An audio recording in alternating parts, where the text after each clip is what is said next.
السلام علیکم ورحمۃ اللہ وبرکاتہ۔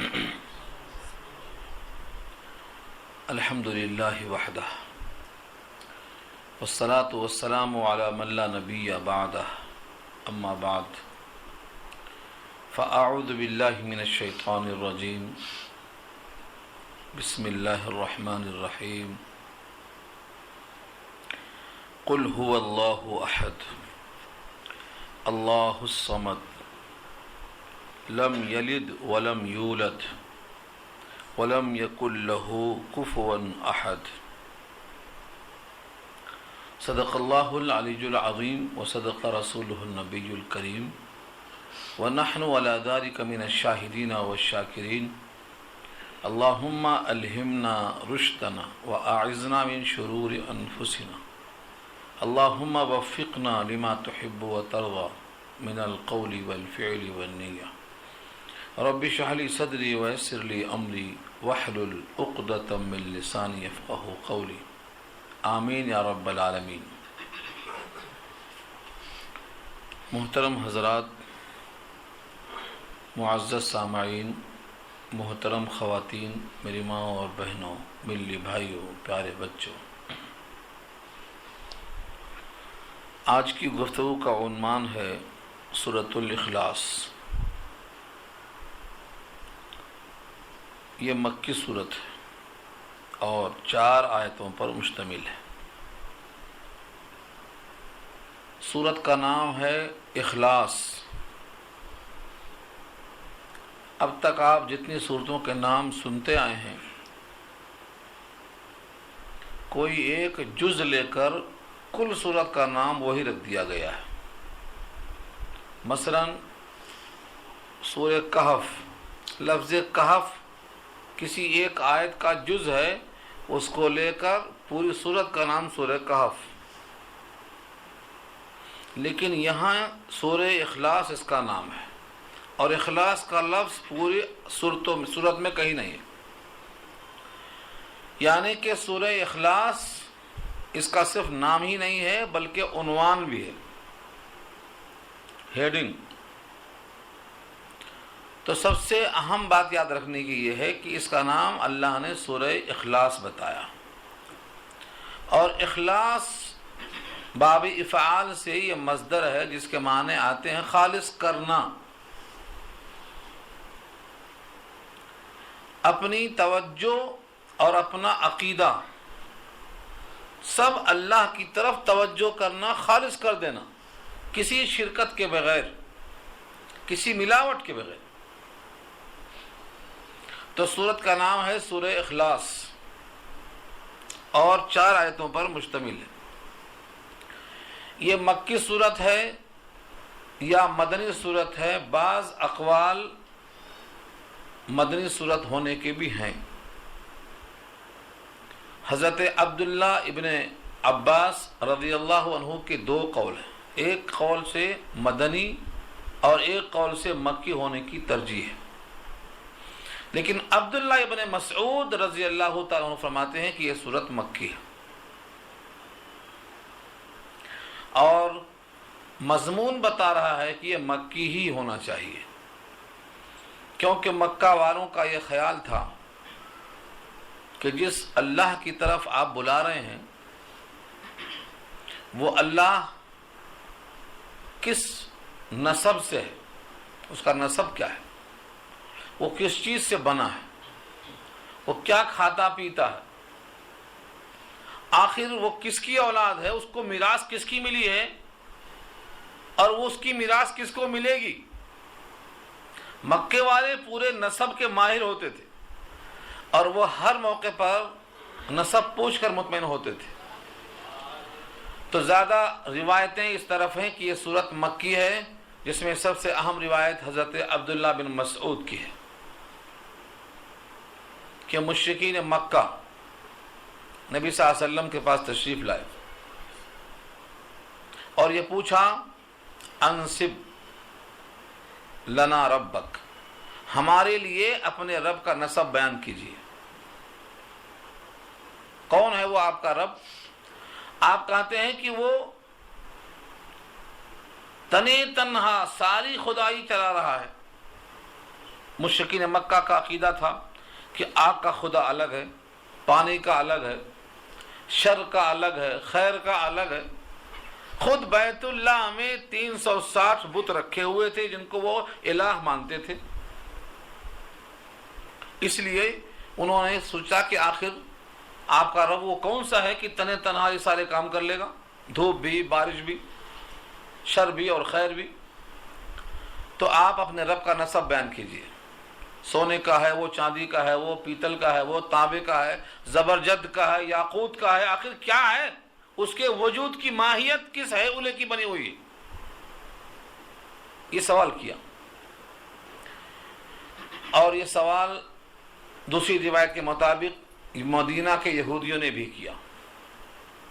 حیی ابن اخطب اور کعب ابن اشرف یہ یہودی تھے، انہوں نے سوال کیا۔ اگر یہ روایت لی جائے تو مدنی ہے کیونکہ مدینہ کے یہودی ہیں یہ۔ تو بعض روایتیں ایسی ملتی ہیں جن سے معلوم ہوتا ہے کہ سورت نازل ہو چکی ہے، لیکن جب ویسے حالات پھر آتے ہیں تو وہی آیت، وہی سورت پھر پڑھ دی جاتی ہے، تو سننے والے سمجھتے ہیں کہ اس موقع پر نازل ہوئی، حالانکہ یہ واقعہ پہلے آ چکا ہے، نازل ہو چکی ہے، تو تکرار نزول سمجھا جا رہا ہے۔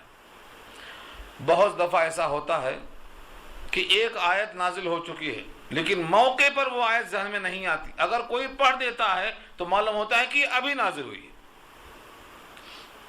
جیسا آل عمران کی آیت ہے، وما محمد الا رسول، جب یہ آیت پڑھا حضرت ابوبکر صدیق نے نبی صلی اللہ علیہ وسلم کی وفات کے بعد، تو عمر فاروق جو حواس باختہ اور غصے میں تلوار لے کے تیار تھے، وہ بیٹھ گئے اور فرماتے ہیں لگتا ہے کہ یہ سورت کلام پاک میں تھی ہی نہیں، یہ آیت ابھی نازل ہوئی ہے۔ حالانکہ سب حافظ تھے قرآن کے، موقع پر آیت کوٹ کرنے سے ایسا معلوم ہوتا ہے کہ ابھی نازل ہوئی۔ تو جتنے واقعات مکی مدنی کے ہیں ان تمام کا ایک ہی مقصد ہے کہ سورت تو مکی ہے، لیکن جب جب ایسا موقع آیا ہے لوگوں نے اللہ کا تعارف پوچھا ہے تو یہ آیت پڑھ دی گئی ہے۔ آج اگر آپ کے سامنے کوئی پوچھتا ہے کہ بھائی آپ کون سے اللہ کی بات کرتے ہیں، تو آپ یہ سورت پڑھ سکتے ہیں، اس موقع کے واسطے یہ سورت نازل ہوئی ہے۔ آج بھی بہت سے لوگ خیال کرتے ہیں کہ ہم جب بھگوان کے لیے تصور میں لاتے ہیں تو ایک مورتی رکھتے ہیں، اس کا تصور لاتے ہیں۔ آپ تصور کس چیز کا لاتے ہیں؟ آج بھی سوال کرتے ہیں، پنڈت دیانند سرسوتی کا سوال یہی تو تھا۔ ہم جب تصور کرتے ہیں تو ہمارے سامنے ایک مجسمہ ہوتا ہے کہ ہم بھگوان کا روپ اپنے سامنے لانا چاہتے ہیں، مگر تمہارے پاس تصور نہیں ہے تو تم کیا لاتے ہوں گے؟ ایسے حالات آج بھی پیدا ہیں اور یہ ہوتے رہیں گے۔ ان سارے موقع پر یہ سورت کافی ہے۔ ایک ایک سورت کا جو لفظ ہے یہ بہت اہم ہے۔ تو یہ ہوا پس منظر، اللہ کی طرف سے پہلا لفظ کیا نازل ہوا؟ قل، آپ کہیے۔ یہ نہیں کہا ان کے جواب میں کہ اللہ احد، اللہ ایک ہے۔ قل، آپ کہہ دیجیے۔ اس لفظ قل سے یہ بات ثابت ہوتی ہے کہ یہ پورا مقولہ آپ کا نہیں ہے، آپ سے کہلوایا جاتا ہے، اور وہ ہے اللہ کی ذات۔ تو گویا اللہ کے حکم سے آپ کہہ رہے ہیں۔ اس سے آپ کی نبوت ثابت ہو گئی کہ کوئی ہے آپ کو حکم دینے والا، اور آپ ہیں کسی کا حکم ماننے والے، اور آپ کے پاس کسی کا پیغام آتا ہے اور آپ اس کا پیغام پہنچانے والے ہیں۔ اسی کا نام پیغمبر ہے، اسی کو نبوت کہی جاتی ہے۔ تو لفظ قل سے نبوت ثابت ہوتی ہے۔ آپ کہہ دیجیے، اللہ نے کہلوایا اور نبی نے کہا۔ اس عمل سے یہ ثابت ہوا کہ آپ حکم کے پابند ہیں اور آپ اللہ کے کہے ہوئے الفاظ کو لوگوں تک پہنچانے کے پابند ہیں۔ اس سے نبوت ثابت ہو گئی۔ اس کے بعد لفظ ہے قل هو اللہ۔ لفظ ہوا، لفظ ہوا کو ہم عربی زبان میں ضمیر کہتے ہیں۔ ضمیر کا مطلب پروناؤن، اور پروناؤن جو ہوتا ہے وہ لوٹتا ہے ناؤن کی طرف۔ تو ہوا کا مطلب یہ ہے کہ تم جو سوال کرتے ہو، تمہارے ذہن میں جو الہ ہے، ہم اسی کو ایک کہتے ہیں، الگ سے ہمارا خدا، تمہارا الگ سے خدا نہیں ہے۔ اہل عرب کے نزدیک لفظ اللہ مستعمل تھا صرف اللہ کے لیے. بقیہ کو وہ بت کہتے تھے، الہ کہتے تھے. الہ کی جمع آلہہ، اسی لیے وہ بیت اللہ کو زمانے جاہلیت میں بھی بیت الالہ نہیں کہتے تھے، نہ بیت الالہہ کہتے تھے، بلکہ وہ بیت اللہ کہتے تھے، اللہ کا گھر. تو لفظ اللہ ان کے ہاں معروف تھا. البتہ وہ ایک اللہ کو کافی نہیں سمجھتے تھے. وہ ایک اللہ کو راضی کرنے کے لیے کئی معبودوں کی عبادت اور پوجا کرتے تھے. سورہ زمر میں اللہ نے کہلوایا ہے اور ان کا یہ عقیدہ بیان کیا ہے، ما نعبدہم الا لیقربونا الی اللہ زلفا. ہم عبادت نہیں کرتے ہیں ان بتوں کی مگر اس لیے تاکہ وہ ہمیں اللہ سے قریب کر دیں. ما نعبدہم الا لیقربونا الی اللہ زلفا سورہ زمر کے الفاظ ہیں. یعنی ہم بتوں کی پرستش اس لیے کرتے ہیں کہ یہ ہمیں اللہ سے قریب کریں گے. تو اللہ کا وجود ان کے پاس تھا، لیکن وہ اللہ کے ساتھ بہت سے معبودوں کی پرستش کرتے تھے. اس لیے ان سے کہا گیا کہ تم جس اللہ کو اللہ مانتے ہو وہی اللہ ایک ہے. ہوا کی ضمیر لوٹتی ہے اسی کی طرف جس کو تم ذہن میں رکھ کر کے ایک کو کافی نہیں سمجھتے ہو، وہی اللہ ہم ایک سمجھتے ہیں، وہ ایک. تو ہوا کی ضمیر ادھر جا رہی. تو ہوا ترکیب کے لحاظ سے کیا بنتا ہے؟ مبتدا. جس کو عربی آتی ہے ان کے واسطے عرض کرتا ہوں. ہوا بنتا ہے مبتدا اور اللہ بنے گی خبر اول، پہلی خبر اللہ، اور احد اس کی دوسری خبر ہے. وہی اللہ ہے جس کو تم جانتے ہو، وہی اللہ ہے، ایک ہے. اللہ وہی ہے، دوسرا نہیں ہے، اور وہ ایک ہے، کئی نہیں ہے. اس طرح سے پہلے ترکیب میں ہوا مبتدا ہوگا اور اللہ خبر ہوگی، اور احد دوسری خبر ہوگی. بادشاہ لکھتے ہیں کہ ہوا مبتدا ہے اور اللہ خبر ہے، لیکن احد اس کے لیے حال ہے. وہ اللہ ہے اس حالت میں کہ وہ یکتا ہے، یا پھر وہ بدل ہے کہ وہ اللہ ایک ہے. پھر لفظ اللہ کو جب تجزیہ کیا جائے گا تو سوائے اللہ کے یہ لفظ کسی اور کے لیے استعمال میں نہیں آتا شروع سے. اللہ کے معنی وہ ذات جو واجب الوجود ہو. مختصر تشریح. اللہ وہ ذات ہے جو واجب الوجود ہو، جس کا وجود واجب ہے، یعنی جس کا موجود ہونا لازم ہے. کچھ نہیں تھے مگر وہ تھا، اور کچھ نہیں رہیں گے مگر وہ رہے گا.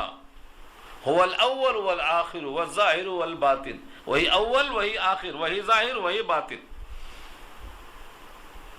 تو اللہ وہ ذات ہے جو واجب الوجود ہے. بندوں کا وجود واجب نہیں، بندوں کا وجود ممکن ہے. آج آپ ہیں، کل نہیں رہیں گے. آپ 100 برس سے ہیں، اس سے پہلے نہیں تھے. تو بندوں کا وجود ممکن الوجود ہے، کبھی ہوتا کبھی نہیں ہوتا. اور اللہ کا وجود واجب الوجود ہے، جس کا وجود واجب ہے، نہ ہونے کا سوال ہی پیدا نہیں ہوتا. تو یہ بڑا فرق ہے. تو اللہ اس ذات کا مدلول ہے. یعنی لفظ اللہ جب بولیں گے تو اس کا مدلول وہ ذات ہے جس کا وجود واجب ہے. نمبر 2، وہ تمام خوبیوں کا مالک ہے، یعنی تمام صفات کمالیہ کو وہ جامع ہے. کوئی نقص اس کی طرف منسوب نہیں ہو سکتا، تمام عیوب سے منزہ ہے. تو 3 باتیں ہو گئی. اس کا وجود واجب ہے، وہ تمام کمالات کا جامع ہے، وہ تمام نقائص سے پاک ہے. 3 چیزوں کا مجموعہ اللہ ہے. کم سے کم بتا رہا ہوں میں، لمبی تشریح بہت طویل ہے.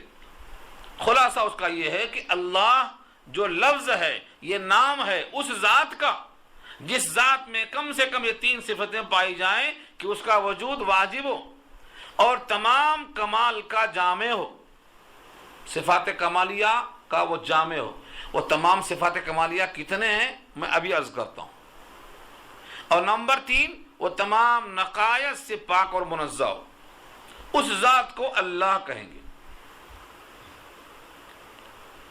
ایسا کائنات میں کوئی اور ہے؟ تو فرمایا کوئی اور نہیں ہے، احد، ایک ہے. هو اللہ احد، وہ اللہ ایک ہے. احد میں تنوین لگی ہوئی، تنوین، وہ اللہ ایک ہے. اور احد بھی کسی اور کے واسطے استعمال نہیں ہوتا. قرآن کریم میں جہاں جہاں لفظ احد استعمال ہوا ہے اضافت کے بغیر نہیں ہوا. فَبَعَثُوا أَحَدَكُمْ بِوَرِقِكُمْ، تو تم میں سے کسی ایک کو بھیجو، اضافت کے ساتھ استعمال ہوگا. اللہ کے واسطے استعمال ہوا ہے یہ یکتا کے معنی میں. واحد کے معنی کوئی ایک کے معنی آتا واحد، لیکن احد کے معنی یکتا. یکتا کا مطلب اپنے ذات میں، اپنے صفات میں بے نظیر ہو، بے مثیل ہو، نہ اس کی کوئی نظیر ہو، نہ کوئی مشابہت ہو، نہ کوئی مشاکلت ہو، نہ اس جیسا کوئی ہو. تو اللہ کا جو لفظ ہے یہ اپنے لفظ کے اعتبار سے کسی پر صادق نہیں آتا، صرف اس ذات پر صادق آتا ہے. اب اللہ احد ہے یعنی یکتا ہے. یکتا کا مطلب اس کی ذات میں اس جیسا کوئی اور ہے نہیں ہے. لہذا یہ کیسے کہا جائے کہ وہ سونے کا ہے، چاندی کا ہے، زبرجد کا ہے، تانبے کا ہے؟ اس کی کوئی جنس ہی نہیں ہے، کیونکہ وہ یکتا ہے، اس جیسا کوئی ہے ہی نہیں. کس نے دیکھا ہے اس جیسا؟ اس جیسا کوئی نہیں ہے. کم سے کم درجے میں 3 چیزیں، ذات میں، صفات میں، کمالات میں. ذات میں اس جیسا کوئی نہیں، کیونکہ سب کا وجود سے ہٹ کر آؤ. سب کو اس نے پیدا کیا اور سب اس کی مخلوق ہیں. افمن یخلق کمن لا یخلق، جو پیدا کرتا ہے اور جو پیدا ہوتے ہیں، کیا دونوں میں فرق نہیں ہوگا؟ یہ فرق ہے کہ جو سب کو پیدا کرتا ہے اور جو سب کو پیدا نہیں کرتا ہے، دونوں میں فرق کیا ہے؟ پیدا ہونے والا محتاج ہے کسی پیدا کرنے والے کا، اور جو پیدا کرتا ہے وہ کسی کا محتاج نہیں ہے، اپنے وجود میں کسی کا محتاج نہیں ہے. تو اللہ تعالیٰ موجود ہیں، بقیوں کا وجود اللہ کی تخلیق کا طفیل ہے. اسی لیے صوفیہ کہتے ہیں جب کوئی کہے لا الہ الا اللہ تو اس کا مطلب ہوگا لا موجود الا اللہ، کوئی موجود نہیں سوائے اللہ کے. ولا مقصود الا اللہ، اور ہمارا کوئی مقصود نہیں سوائے اللہ کے. ولا مسجود الا اللہ، اور کوئی مسجود نہیں سوائے اللہ کے. اور لا خالق الا اللہ، اور نہیں کوئی خالق سوائے اللہ کے. کیوں؟ صرف ایک لفظ اللہ اور احد کو ملانے سے کیا بنتا ہے؟ وہ اللہ یکتا ہے، یعنی اس کی ذات میں اس کا کوئی شریک نہیں. لیسا کمثلہ شیء، اس جیسا کوئی نہیں. اس کے صفات میں اس جیسا کوئی نہیں. تمام کمالات میں اس جیسا کوئی نہیں. عیوب سے منزہ ہونے میں اس جیسا کوئی نہیں. یہ 3 باتیں یاد رہنا. اب مجھے بتائیے، آپ کی جتنی صفتیں ہیں سب اللہ کی عطا کی ہوئی ہیں. مثلا بولنا، نطق. اللہ متکلم ہیں، ان کو زبان کی حاجت نہیں، مگر بندہ زبان کے بغیر نہیں بول سکتا. بندے کو سننے کے لیے کان چاہیے، کان کے بغیر نہیں سن سکتا. آنکھ چاہیے، آنکھ کے بغیر نہیں دیکھ سکتا. ہاتھ چاہیے، ہاتھ کے بغیر نہیں پکڑ سکتا. مگر اللہ تعالی سمیع ہے، بصیر ہے، اس کو آنکھ کی حاجت نہیں. بصیر ہے آنکھ کے بغیر، اس کی آنکھ کی حاجت نہیں. اور بصیر ہے اور سمیع ہے. تکلم، متکلم اللہ کی صفت ہے، تکلم فرماتے ہیں اللہ. یہ پورا کلام اللہ کا تکلم ہے، لیکن اللہ کی صفت ہے. ہماری طرح زبان کے محتاج نہیں، کان کے محتاج نہیں، آنکھ کے محتاج نہیں. تو معلوم کیا ہوا؟ اللہ کے جتنے صفات کمالیاں ہیں اس میں بھی کوئی آپ کا نظیر اور مثیل نہیں ہے، کوئی ہمسر نہیں ہے. اللہ نے سب کو پیدا کیا، پیدا کرنا ایک صفت ہے. اس صفت تخلیق میں کوئی اس جیسا نہیں. اب معلوم کیا ہوا؟ ہم موجود ہیں، اللہ بھی موجود ہیں، اللہ بھی موجود ہے، ہم بھی موجود ہیں، لیکن ہمارا موجود ہونا یہ اللہ کے وجود کا طفیل ہے۔ اللہ نے تخلیق عطا کیا تو ہم موجود ہیں، اللہ نے ہمیں کان دیا تو ہم سمیع اور بصیر ہیں۔ اگر وہ ہمارے کان کو نہ دیتا تو ہم بصیر اور سمیع نہیں ہو سکتے تھے۔ تو معلوم کیا نکلا؟ جس طرح اللہ اپنے وجود میں اس جیسا کوئی نہیں رکھتا، ایسے اس کے صفات میں اس جیسا کوئی نہیں رہتا۔ معبود ہونے میں، مسجود ہونے میں، خالق ہونے میں، رزاق ہونے میں، جتنی اس کی صفات ہیں کوئی بھی اس جیسا نہیں ہے۔ اب آپ بھی علم والے ہیں، اللہ بھی علم والا ہے، لیکن اللہ کا علم ذاتی ہے، آپ کا علم عطائی ہے۔ اللہ کا علم محیط ہے اور آپ کا علم اللہ تعالیٰ نے گھیر رکھا ہے۔ آپ کا علم گھیرا ہوا ہے، حقیر علم ہے۔ خود اللہ نے فرمایا روح کے تعلق سے وما اوتیتم من العلم الا قلیلا، تمہارا علم بہت قلیل ہے۔ کس کے تعلق سے؟ روح، جبکہ روح بھی خلائق میں سے ہے۔ جب خلائق کا علم اللہ تعالیٰ فرماتے ہیں کہ تمہارا علم بہت کم ہے، تم اس کو حاصل نہیں کر سکتے ہو، تو تم کو جس نے پیدا کیا ہے اس خالق کی ذات کا علم تمہیں کہاں سے آ سکتا ہے؟ تم اس کا ادراک کیسے کر سکتے ہو؟ تو ذات میں اس جیسا کوئی نہیں، صفات میں اس جیسا کوئی نہیں، خوبیوں سے متصف اس جیسا کوئی نہیں، نقائص سے منزہ اس جیسا کوئی نہیں۔ یہ ہے اللہ احد، اللہ احد۔ بلال حبشی کو مکہ کے ریتی پر جب دھوپ میں ریت جلتی تھی، اس پر لٹا کر سینے پہ پتھر رکھ کر ان کا جو مالک تھا وہ چڑھ بیٹھتا تھا اور گھسیٹتا تھا، تو بلال کی زبان پہ کیا تھا؟ احدن، احدن، یعنی وہ یکتا ہے، وہ یکتا ہے، وہ بے مثیل ہے، اس جیسا اور کوئی نہیں۔ اس کا مالک بڑی کوشش کیا لیکن زبان پر بلال کے احدن احدن ہی کا نعرہ تھا۔ اس میں بھی اشارہ یہ ہے کہ یہ مکے کا واقعہ ہے اور بلال کا غلام ہونا مکے ہی سے مربوط ہے۔ تو احدن کا جو لفظ انہوں نے کہا تھا وہ یہی سورہ اخلاص کا لفظ ہے، اور کہیں استعمال نہیں ہوا تھا۔ قل هو اللہ احد، تو آپ کہہ دیجئے وہی اللہ ایک ہے، وہی اللہ یکتا ہے۔ یعنی جب اس کے ذات میں اس جیسا کوئی نہیں، صفات میں اس جیسا کوئی نہیں، تو پھر ہم یہ کیسے بتائیں کہ وہ کس کے نسب سے ہے، اس کا نسب کہاں جا کے ملتا ہے، وہ کس مادے کا بنا ہے؟ یہ اللہ تعالیٰ کی شان ہے کہ ایسے لفظ کو استعمال فرمایا۔ اللہ وحد، لفظ اللہ کا اطلاق کسی پر ہو ہی نہیں سکتا۔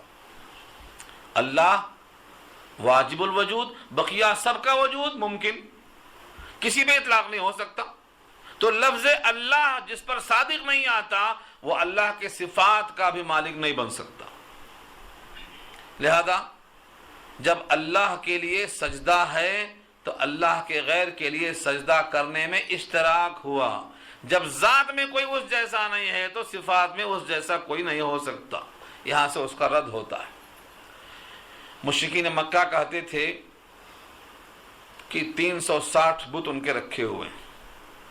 مشرکین وہ اللہ کے لیے کئی خداؤں کو تسلیم کرتے تھے، چھوٹے بڑے، اور یہودی عزیر کو اللہ کا بیٹا کہتے تھے، اور عیسائی حضرت عیسیٰ کو اللہ کا بیٹا کہتے تھے، اور مشرکین مکہ فرشتوں کو اللہ کی بیٹیاں کہتے تھے۔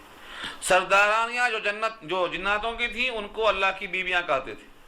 اللہ نے ان تمام کی نفی کر دیا اللہ احد کہہ کر کہ وہ اللہ یکتا ہے، اپنے ذات اور صفات میں اس جیسا کوئی نہیں۔ جب اس جیسا کوئی ہے ہی نہیں، وہ یکتا ہے، تو اب اس سے خلط ملط نہیں ہو سکتا۔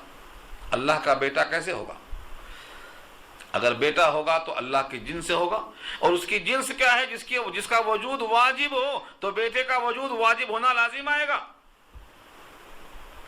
اور اللہ تعالیٰ نے تثلیث کی تردید کر دی احد کہا کر۔ جب وہ ایک ہے تو تین کیسے ہو سکتے؟ جیسا عیسائی کہتے ہیں کہ تثلیث میں توحید ہے، یعنی تین مل کر ایک ہیں۔ اللہ فرماتے ہیں یہ سب غلط ہے، اللہ احد، اللہ یکتا ہے، وہ تین میں کا تیسرا نہیں ہے۔ جنہوں نے کہا تین میں کا تیسرا انہوں نے کفر کیا۔ لقد کفر الذین قالوا ان اللہ ثالث ثلاثہ، جنہوں نے کہا تین میں کا تیسرا اللہ ہے انہوں نے کفر کہا۔ صحیح تو یہ ہے اللہ واحد، اللہ یکتا ہے۔ جنہوں نے کہا اللہ کی بیویاں ہیں غلط کہا، ولم تکن لہ صاحبہ، اس کی کوئی بیوی ہی نہیں۔ بدیع السماوات والارض انا یکون لہ ولد ولم تکن لہ صاحبہ، زمین و آسمان کو نئے سرے سے وہ پیدا کرنے والا ہے جب اس سے پہلے کچھ تھا ہی نہیں، تو پھر اس کی اولاد کہاں سے ہو سکتی ہے؟ اس کے بیٹے کہاں سے ہو سکتے؟ اس کی بیوی کہاں سے ہو سکتی؟ بیٹوں کا اور بیوی کا محتاج ہونا لازم آئے گا، اور جو محتاج ہو وہ عیب دار ہوتا ہے، اور اللہ عیب سے پاک ہے۔ اللہ وحد کا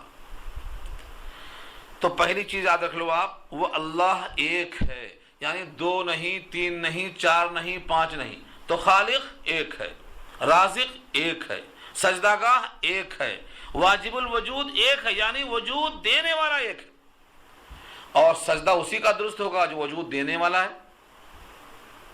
وَاسْجُدُوا لِلَّهِ الَّذِي خَلَقَهُنَّ، سورہ نمل میں کہا اللہ نے سجدہ اسے کرو جس نے سب کو وجود دیا ہے، اور وجود کس نے دیا؟ ایک نے دیا ہے، لا موجود الا اللہ۔ جب ایک نے وجود بخشا ہے تو اسی نے گویا ہم کو پیدا کیا ہے، لہذا ہمارے سجدوں کا حقدار ایک ہی ہوتا ہے۔ یہ سب ثابت ہوا یہاں سے۔ دوسرا لفظ ہے اللہ الصمد، اللہ وہی اس میں ذات، حالانکہ یہ ایک بار آ چکا ہے، هو اللہ احد میں ایک دفعہ اللہ آ چکا ہے، دوبارہ پھر اللہ آیا، یعنی ایک اس میں ظاہر ہے، ناؤن ہے، اس کو ریپیٹ کیا، تکرار۔ کیوں؟ یہاں تو ہوا کہہ کر پروناؤن لا کر بات ہو سکتی تھی، کیونکہ ایک بار ناؤن آنے کے بعد دوبارہ اس کا ضمیر لانا آسان تھا، لیکن اللہ نے دو بار اللہ احد اللہ الصمد دو بار لفظ اللہ کو استعمال کیا۔ یہ تکرار ہے عظمت شان کے لیے اور دماغ میں بٹھانے کے لیے۔ اللہ، اس کے بعد کہا الصمد۔ دیکھو الصمد میں دو پیش نہیں ہے، جیسے احدن میں دو پیش ہے، احدن میں دو پیش ہے، لیکن صمدن میں دو پیش نہیں ہے، بلکہ الف لام لگایا الصمد، اس لیے کہ احدن کا استعمال اللہ کے غیر کے لیے اضافت کے ساتھ ہو سکتا تھا، جیسے میں نے ابھی مثال دی ہے فَبْعَثُوا أَحَدَكُمْ بِوَرِقِكُمْ، اضافت کے ساتھ۔ جب اضافت کے بغیر آئے گا تو صرف اللہ کے لیے خاص ہوگا، اس میں کسی بھی پراپر ناؤن کرنے کی ضرورت نہیں ہے، احدن کو الف لام کی حاجت نہیں۔ لیکن الصمد، الصمد اگر تنوین کے ساتھ آئے تو انسان کے لیے بولا جا سکتا ہے، صمدن کے معنی سردار، تو اس کو خاص کیا ہے الصمد الف لام لگا کر۔ الصمد کے معنی آتے ہیں وہ ذات جس کے اوپر کوئی سیادت اور قیادت نہیں کر سکتا ہے، جس کی طرف سب محتاج ہوں، وہ کسی کا محتاج نہ ہو، اس کو الصمد کہتے ہیں۔ الصمد السید، الصمد کے معنی السید کے معنی، یعنی ایسا جس کے اوپر اور کوئی سیادت اور قیادت نہیں کر سکتا، اس کو صمد کہتے ہیں۔ ہم ترجمہ اردو میں ایک لفظ سے کیسے کریں تو کہتے ہیں بے نیاز۔ اردو میں ترجمہ کیا ہے اس کا؟ الصمد کے معنی بے نیاز۔ یہ بے نیاز کا مفہوم کیا ہے؟ یعنی اللہ تعالی ساری مخلوق سے بے نیاز ہے اور ساری مخلوق اس کی محتاج ہے۔ اسی کو دوسری آیت میں اللہ نے کہا ہے یا ایھا الناس انتم الفقراء الی اللہ واللہ هو الغنی، اے لوگو تم فقیر ہو اللہ کی طرف اور اللہ تم سے غنی ہے۔ یہ ہے صمد کا ترجمہ۔ تو الصمد کے معنی ایسا سردار کہ جس کے اوپر کوئی سیادت نہ ہو، جس کی طرف سب اپنی حاجتیں پیش کریں اور وہ کسی کی طرف حاجت پیش نہیں کر سکتا۔ یہ اللہ کی شان میں اللہ نے خود بیان کیا ہے، اللہ الصمد، اللہ بے نیاز ہے۔ کس چیز میں بے نیاز ہے؟ ساری مخلوق مل کر کفر کرے تو اللہ کی شان میں کمی نہیں آئے گی، ساری کائنات، ایک دو نہیں۔ حضرت موسیٰ نے کہلوایا سورہ ابراہیم پارہ 13 میں وَقَالَ مُوسَىٰ إِن تَكْفُرُوا أَنْتُمْ وَمَنْ فِي الْأَرْضِ جَمِيعًا، اگر تم کفر کرو اور زمین میں جتنی مخلوق ہے سب مل کے کفر کریں تو اللہ ایسا صمد اور بے نیاز ہے کہ اس کی شان میں کوئی کمی نہیں آئے گی. کتنا شان. ان تکفروا انتم ومن فی الارض جميعا فإن اللہ لغنی حمید. تو اللہ غنی ہے، تعریفوں والا ہے، کسی کے کفر کرنے سے شان اس کی کم نہیں ہوگی. یہ ایسا صمد ہے. یہ ترجمہ کس کا ہے؟ الصمد کا، جس کی طرف سب کی حاجتیں پیش کی جائیں، جو نہ کھاتا ہے، نہ پیتا ہے، نہ سوتا ہے، نہ اس میں غفلت آتی ہے. نیند کا آنا، اونگ کا آنا، بھوک کا لگنا، پیاس کا لگنا، قضائے حاجت کا لگنا، یہ سب اللہ تعالی سے منسوب کرنا نقص ہے، اور وہ نقص سے پاک ہے. اسی لیے جو کھانا کھاتے ہیں وہ معبود نہیں ہو سکتے. جو کھانا کھاتے ہیں وہ فضلہ نکالتے ہیں، جو پانی پیتے ہیں وہ پیشاب نکالتے ہیں. ایسوں کو اللہ نے کہا کہ تم ان کو معبود کیسے مانتے ہو؟ یہ خدائی میں شریک کیسے ہو سکتے ہیں جو کھانے پینے کے محتاج ہوں؟ حضرت عیسیٰ کو اور مریم کو یہ کہہ کر جو تثلیث کے قائل ہیں ان کی تردید کیا قرآن نے، اور کہا وَأُمُّهُ صِدِّيقَةٌ كَانَ يَأْكُلَانِ الطَّعَامَ. عیسیٰ کی والدہ صدیقہ ہیں، ان میں کوئی کمی نہیں ہے، لیکن یہ کھانا کھاتے تھے دونوں. اور جب کھانا کھاتے تھے تو کھانے کی طرف محتاج ہونا، پانی کی طرف محتاج ہونا اور فضلے کا خروج ہونا، یہ علامت ہے کہ وہ الہ میں شریک نہیں. لہذا عیسیٰ بھی خدا نہیں، مریم بھی خدا میں شریک نہیں. ہاں یہ بندے.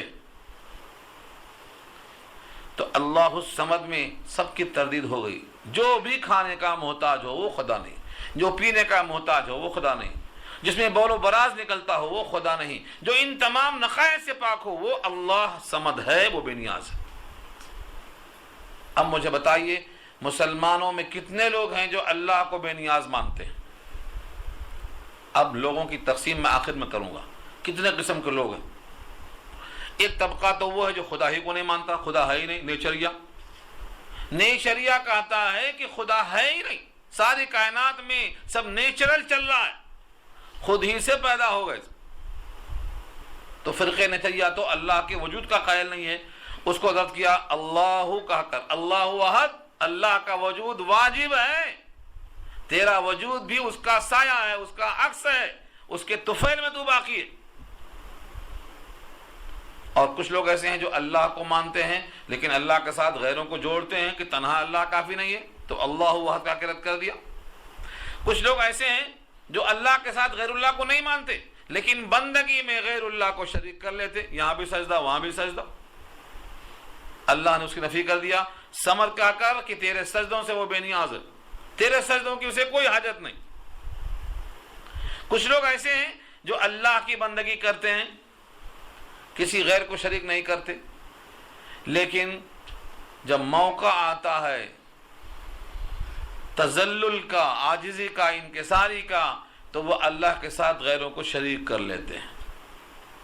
ان کی بھی نفی کر دیا اللہ نے. تو پہلا لفظ یاد رکھو، اللہ یکتا ہے تین چیزوں میں، وجود میں، صفات میں اور نقائص سے پاک ہونے میں. اب وہ کون کون سی خوبیاں ہیں ان کو اگر آپ لائیں گے تو ان کا نام 7 کم سے کم یاد رکھو. 7 صفات کمالیہ. اللہ کا علم یعنی علیم ہونا، اللہ کی حیات یعنی حیات اللہ کی صفت خاص ہے. اللہ حیات والے ہیں. حیات، الحی القیوم پڑھا سورہ آیت الکرسی میں، دیکھا آپ نے، الحی الحیات، العلیم علم، اور المشیت یعنی چاہنا، وہ جو چاہیں گے وہ ہوگا، جو نہیں چاہیں گے وہ نہیں ہوگا. مشیت، تکلم، ارادہ، قدرت، یہ سب اللہ کے صفات کمالیہ ہیں. ان صفتوں میں تو کم سے کم کسی کو مت لاؤ. بندہ بھی خبیر ہے مگر محدود خبر رکھتا ہے، سمیع ہے بندہ، کان کے بغیر نہیں سن سکتا، بصیر ہے بندہ، آنکھ کے بغیر نہیں دیکھ سکتا. لیکن اللہ تعالیٰ ان تمام چیزوں سے پاک اور منزہ ہے. ہر ایک ہلاک ہونے والا ہے مگر وہ اس سے پاک ہے. کل شیء ہالک الا وجہہ. تو ہر شے ہلاک ہونے والی مطلب معدوم ہونے والی، مٹنے والی ہے، وہ ایک ہی موجود رہے گا. تو اس کا مطلب کیا نکلا؟ اللہ کے سوا کوئی موجود نہیں اور وہ یکتا ہے. اور وہ ساری قوم سے بے نیاز ہے، ساری دنیا سے بے نیاز ہے۔ وہ عرش کو بھی پیدا کرنے والا ہے، وہو رب العرش العظیم۔ اب سوال یہ ہوتا ہے کہ اللہ کچھ کھاتا ہے پیتا ہے، یہ اسی کا جواب ہے۔ وہ صمد ہے، کھانا کھانے کی طرف محتاج ہونے کی دلیل ہے، اور پانی پینا پینے کی طرف محتاج ہونے کی دلیل ہے۔ بھوک لگنا حاجت ہے، اللہ الصمد کہا کہ سب کو رد کر دیا، نہ وہ کھاتا ہے، نہ وہ پیتا ہے، نہ وہ سوتا ہے، نہ وہ تھکتا ہے، نہ اس کو اونگ آتی ہے، نہ اس کو نیند آتی ہے، وہ کسی کا محتاج ہی نہیں۔ کسی کو نیند آتی ہے تو نیند کا محتاج، بستر کا محتاج، زمین کا محتاج۔ اونگ آتی ہے، تھکاوٹ، ولا یعودہ، اس کو تھکاوٹ ہی نہیں ہوتی، ولا یعودہ حفظہما، زمین و آسمان کی دیکھ بھال کرنا اس کو پر گرا نہیں گزرتا۔ تو الصمد کہا کہ سب کو رد کر دیا۔ ہمارے پاس خدا ہونے کا معیار کیا ہے؟ جو ہر چیز سے بے نیاز ہو اور سب اس کے محتاج ہو۔ اب بتاؤ سجدہ گاہ کوئی بن سکتی ہے آپ کی؟ کون ہے جو محتاج نہیں ہے؟ جن کو خدا سمجھ کر پوجا کی جاتی ہے، عبادت کی جاتی ہے، وہ خود آپ کے محتاج ہیں، اور محتاج جو ہو وہ خدا نہیں ہو سکتا۔ تو اللہ الصمد کا رد کر دیا کہ کھانے سے پینے سے، اپنا وجود کسی اور مٹیریل سے بنانے سے وہ بالکل منزہ ہے۔ کس خاندان کا ہے، کس نسب کا ہے، اس کی میراث کس کو ملے گی اور کس کی میراث اس کو ملی ہے، یہ سب سوالات تھے مشرکین مکہ کے۔ ان کا جواب ہے لم یلد ولم یولد، اس کی کوئی اولاد نہیں، کسی کو نہیں جنا اور نہ کسی سے وہ جنا گیا۔ غنیمت یہ ہے کہ کفار قریش نے یہ نہیں پوچھا کہ وہ کس کے بیٹے ہیں، سب چیز کہہ دیا، اللہ کی بیٹیاں، اللہ کی بیویاں، اللہ کے بیٹے، یہ تو سب کہا، سب قرآن نقل کرتا ہے۔ اور اللہ تعالیٰ نے اس موقع پر بنی آدم کی شدت میں سختی کے ساتھ تردید کیا ہے کہ بنی آدم مجھے جھٹلاتا ہے۔ حدیث قدسی ہے، یہ حدیث قدسی ہے، اور تمام شارحین نقل کرتے ہیں یہاں پر وہ روایت کو۔ کیا کہتے ہیں؟ حدیث قدسی یہ ہے کہ ابن آدم مجھے جھٹلاتا ہے اور مجھے گالیاں دیتا ہے۔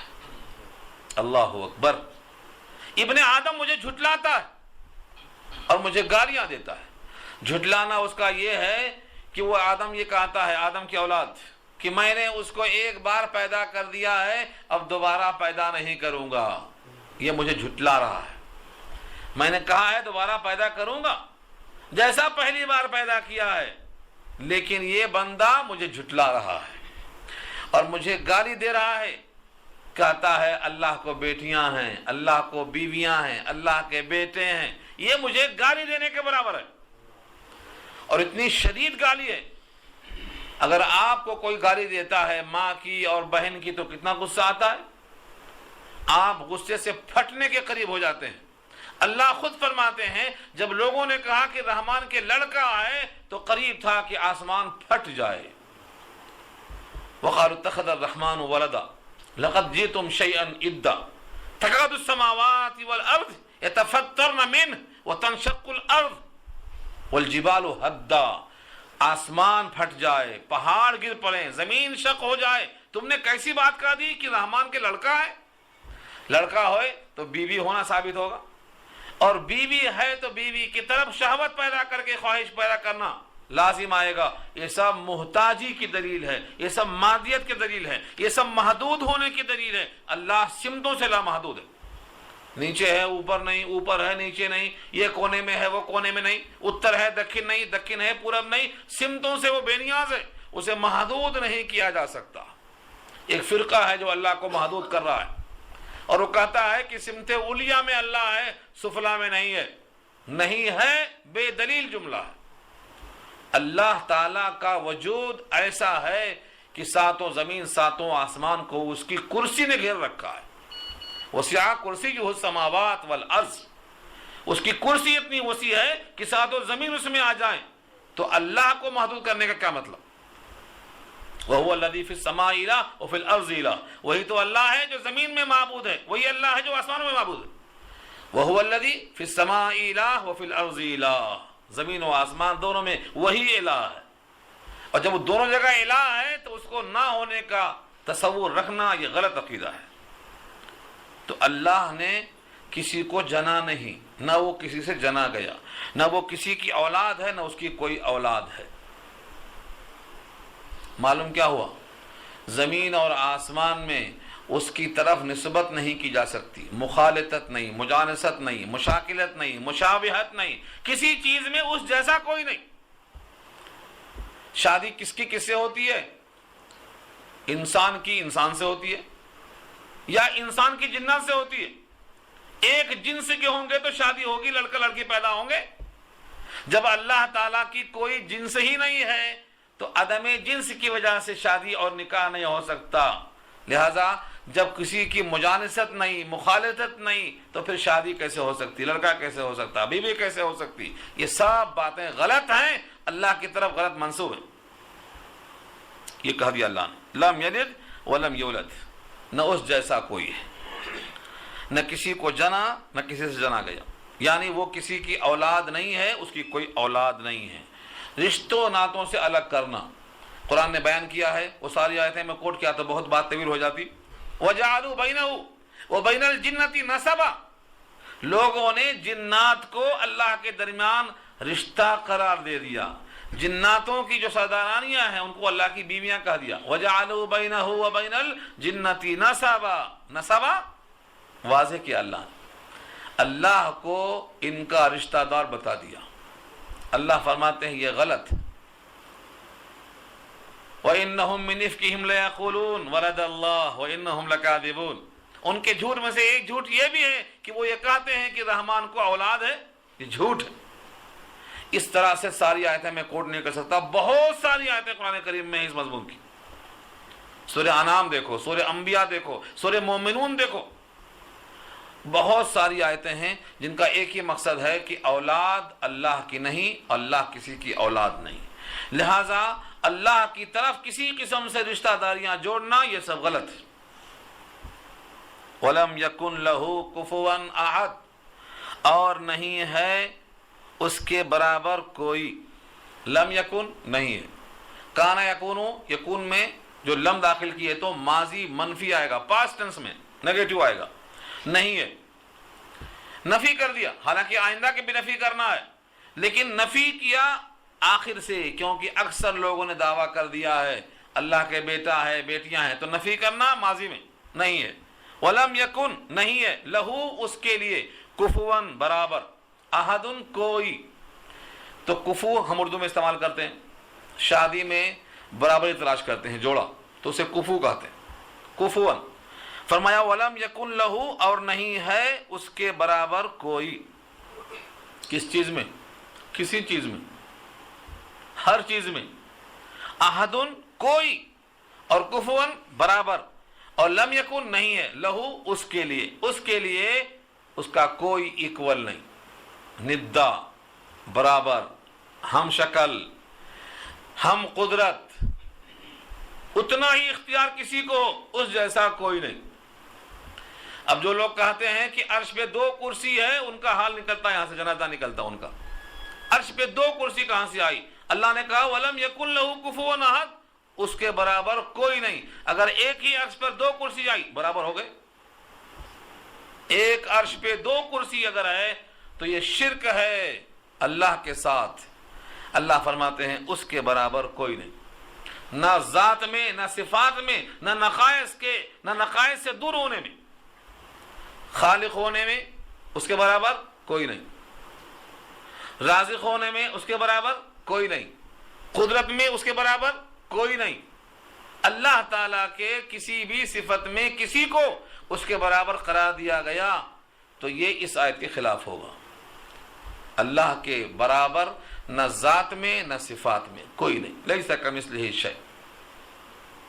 یعنی اب ترتیب وار دیکھیے، پہلی آیت میں اللہ نے یکتا ہونے کو بیان کیا، دوسری آیت میں اللہ نے ساری کائنات سے بے نیاز ہونے کو بیان کیا، تیسری آیت میں اللہ نے دنیا کی ہر چیز سے، کسی بھی رشتے ناطے سے، کسی بھی محتاجی سے بے نیازی کا اظہار فرمایا، اور چوتھی آیت میں اس جیسا نہ ذات میں نہ صفات میں نہ نقائص سے پاک ہونے میں اس جیسا اور کوئی نہیں۔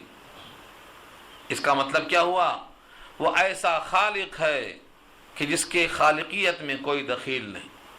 قرآن کریم کی اگر ساری آیتیں کوٹ کی جائیں اس پر، اللہ خود فرماتے ہیں لو کان فیہما آلہۃ الا اللہ لفسدتا، اگر زمین و آسمان میں دو الہ ہوتے، کئی الہ ہوتے، تو زمین و آسمان کا نظام درہم برہم ہو جاتا۔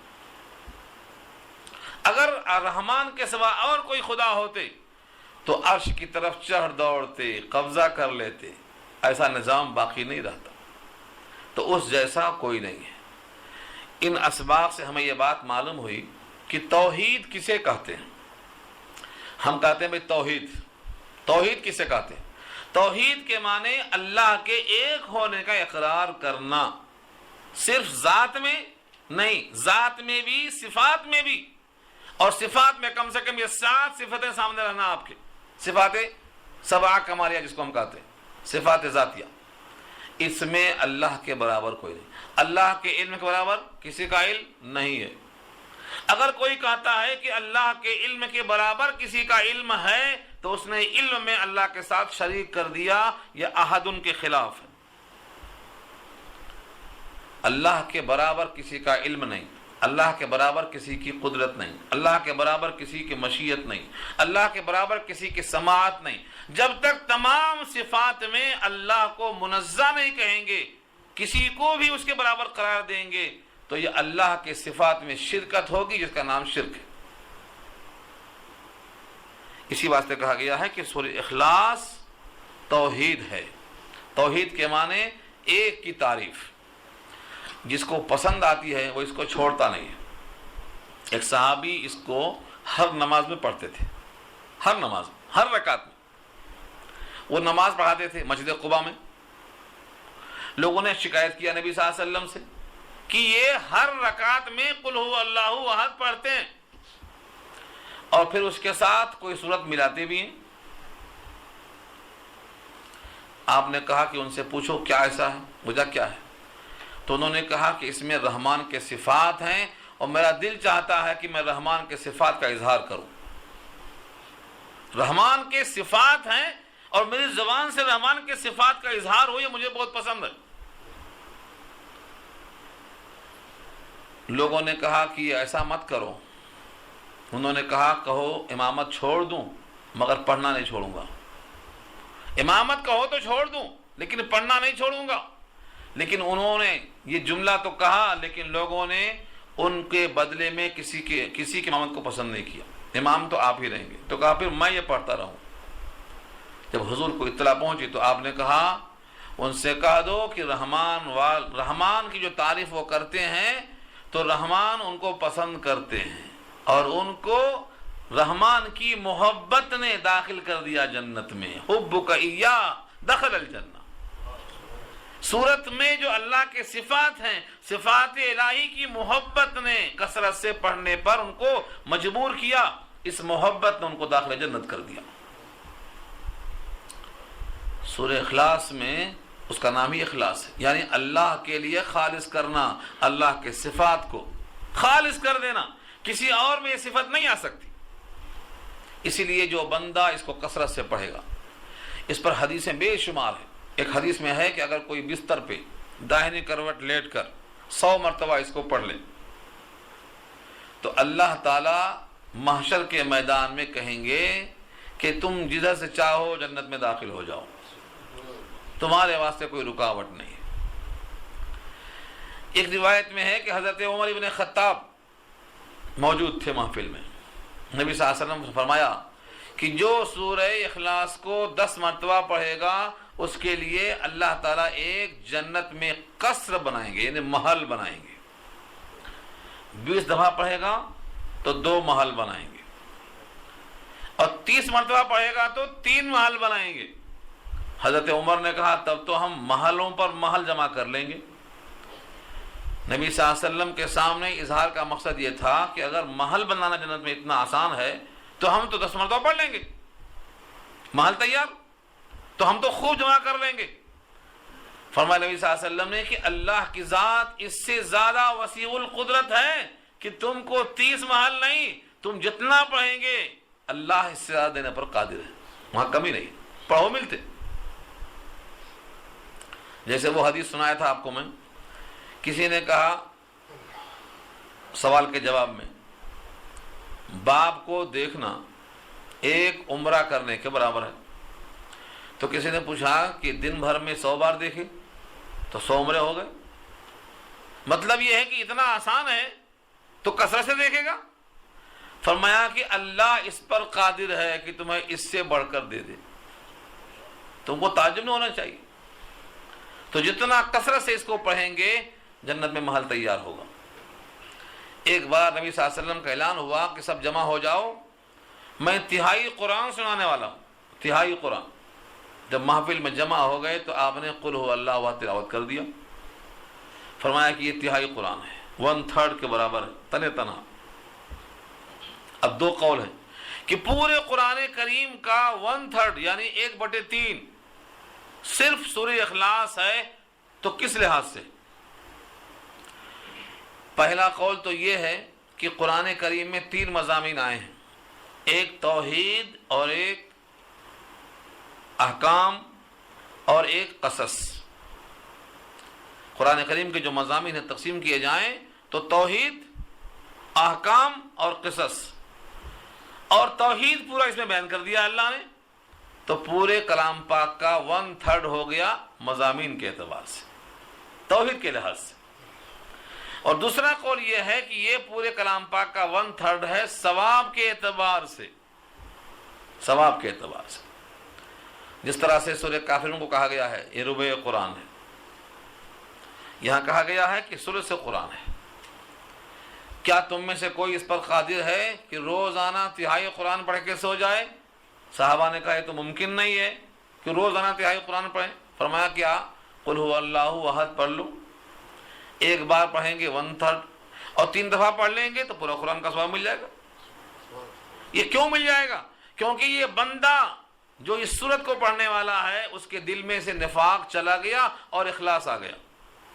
یہ بندہ اللہ کو اللہ ہونے میں خالص کر کے اللہ مان رہا ہے، ذات میں بھی، صفات میں بھی، کمالات میں بھی، اور نقائص سے پاک ہونے میں بھی۔ اس واسطے اللہ تعالیٰ نے اس کو ثواب میں 1/3 عطا فرمایا، موحد۔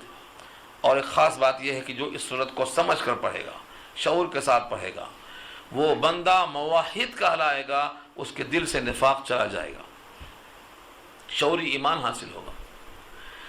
اتنی روایتیں اس کے فضائل کی ہیں کثرت کے ساتھ، آپ ایک بات پڑھ کے دیکھیے شعور کے ساتھ۔ رات میں جب بستر پہ آپ ہوں کثرت سے پڑھ کے سوئیے، آپ کے خوابوں میں جنت آئے گی، اور آپ کے خوابوں میں محسوس ہوگا کہ ایک تراوٹ مل گئی، آپ کے تازگی میں، سرور میں ایک خاص لطف آئے گا۔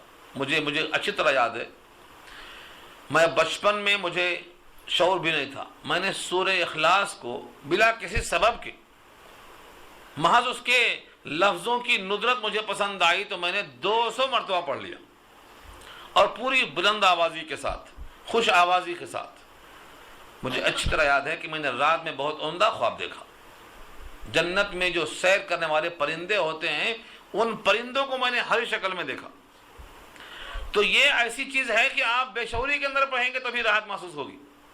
تو آپ اس کو اتنا کثرت سے پڑھیں، اتنا کثرت سے پڑھیں کہ اللہ محشر میں یہ کہیں کہ یہ بندے کو میرے صفات سے بڑا لگاؤ تھا۔ اور جس کو رحمان سے لگاؤ ہو جائے گا اسے کیا کمی ہو سکتی ہے؟ گھر والے سے اگر محبت ہو گئی تو گھر تو فری میں آئے گا۔ ہاں، گھر کا مالک اگر راضی ہو گیا تو گھر کی ہر چیز فری میں آئے گی۔ حاجیوں ہے ہم کو گھر والے سے کام، حاجیوں ہے ہم کو گھر والے سے کام، گھر کے محراب و ستون سے کیا غرض؟ تو محراب و ستون نہیں دیکھنا ہے، گھر والے کو دیکھنا ہے۔ سورہ اخلاص پڑھنے والا جب شعور کے ساتھ پڑھتا ہے تو وہ اللہ سے خاص تعلق پیدا کرتا ہے، اس کی زبان میں تلاوت ہوتی ہے، دل میں سرور ہوتا ہے۔ اس لیے اس سورت کو کثرت سے پڑھنا چاہیے۔ اب اس میں ضمنی بحثیں بہت سی قسم ہیں، میں آخری بات عرض کر کے ختم کرتا ہوں۔ اللہ تعالیٰ نے اس سورت میں جو باتیں کہی ہیں اس کا سرسری اعادہ، قل کہہ کر نبوت کو ثابت کیا ہے، ہوا کہہ کر وہی اللہ جو تمہارے ذہنوں میں ہے وہی اللہ ایک ہے، یہ ثابت کیا ہے، کوئی دوسرا اللہ نہیں۔ اور عہد کہا کہ اس کی یکتائی کو کہ وہ اپنی ذات میں، صفات میں، کمالات میں یکتا اور بے مثل ہے، اس جیسا کوئی نہیں ہے۔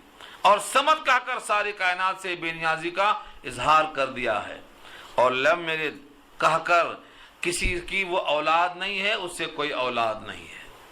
کسی کا رشتہ ناتا جوڑنا سب غلط ثابت ہے، لہذا عیسیٰ کو خدا کا بیٹا کہنا غلط، عزیر کو خدا کا بیٹا کہنا غلط، فرشتوں کو بیٹیاں کہنا غلط، جنات کی سردارانیوں کو بیوی کہنا غلط، سب رشتے ناتے غلط۔ اور چوتھی آیت میں اس جیسا کوئی نہیں ہے کہہ کر اپنی تمام مخلوق کو یہ واضح پیغام دے دیا کہ سب مانگنے والے ہیں، میں دینے والا ہوں، اس جیسا اور کوئی نہیں ہے، سب سائل ہیں، داتا ایک ہے۔ یسألہ من فی السماوات والارض، سورہ الرحمن میں کہا اللہ نے، سب اسی سے مانگتے ہیں۔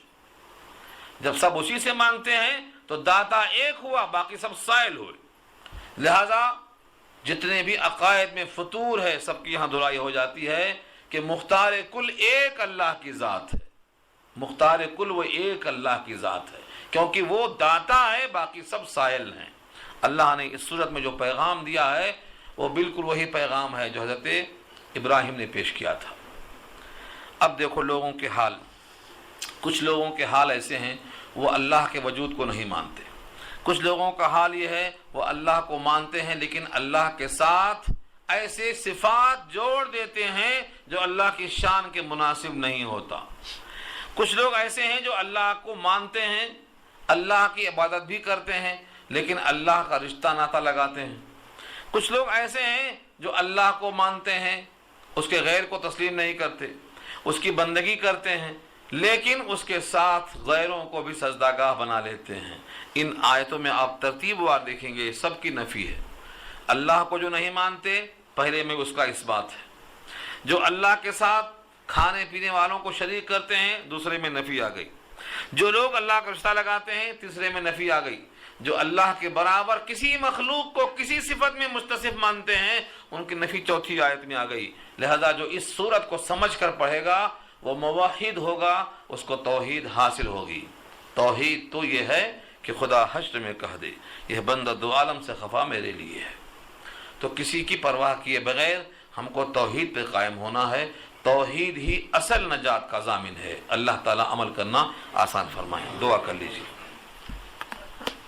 الحمدللہ رب العالمین، والصلاة والسلام علی سید المرسلین، یا حی یا قیوم برحمتک نستغیث، اللہم انا نعوذ بک من الشقاق والنفاق وسوء الاخلاق، اللہم انا نسألک الہدى والتقى والعفاف والغنى، اللہم انا نسألک الخیر کلہ، رب ارحمہما کما ربیانی صغیرا، وصلی اللہ تعالی علی خیر خلقہ سیدنا مولانا محمد وآلہ واصحابہ اجمعین برحمتک ارحم الراحمین۔